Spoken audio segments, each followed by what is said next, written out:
The bishop here in D.C. has indicated he has no plans to do so. John? Lauren Blanchard. Lauren, thank you. Well, Florida Governor Ron DeSantis delivering the keynote address tonight at the Faith and Freedom Coalition's annual Road to Majority Conference. DeSantis is one of several GOP lawmakers taking the stage at this year's event, including former Vice President Mike Pence, who spoke yesterday. Mark Meredith is live in Kissimmee, Florida. Mark.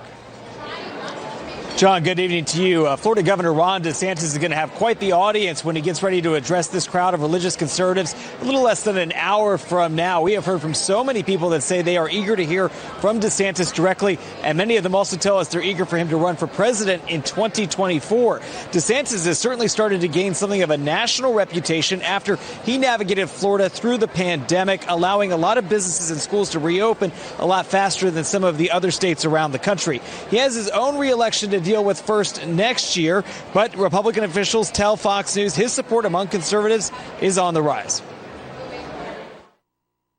They get a lot of talk from Democrats nationally. They want to see people who have actually stood by their morals and their values, stood by their conservative principles, and led effectively. And that's what you see happening amongst a lot of our Republican governors.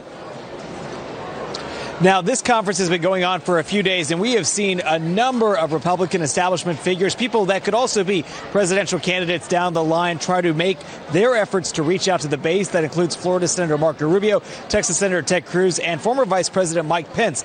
Pence had a chance to speak to this audience yesterday, and it was as he was approaching the podium, something interesting happened. We saw about 6 to 8 people start to boo. A few people chanted the word traitor.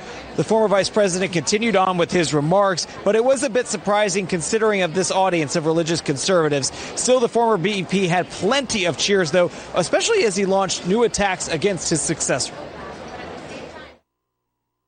When I was vice president, I visited our southern border more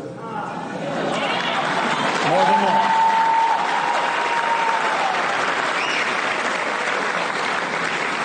And yes, it's past time for our current vice president to go to the border, put our policies back into effect.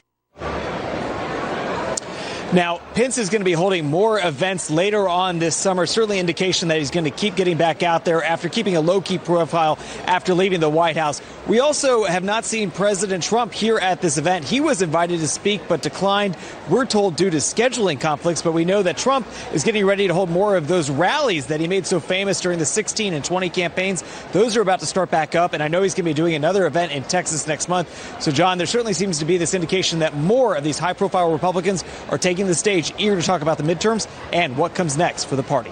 John. Mark Meredith, live in Kissimmee, Florida. Mark, thank you.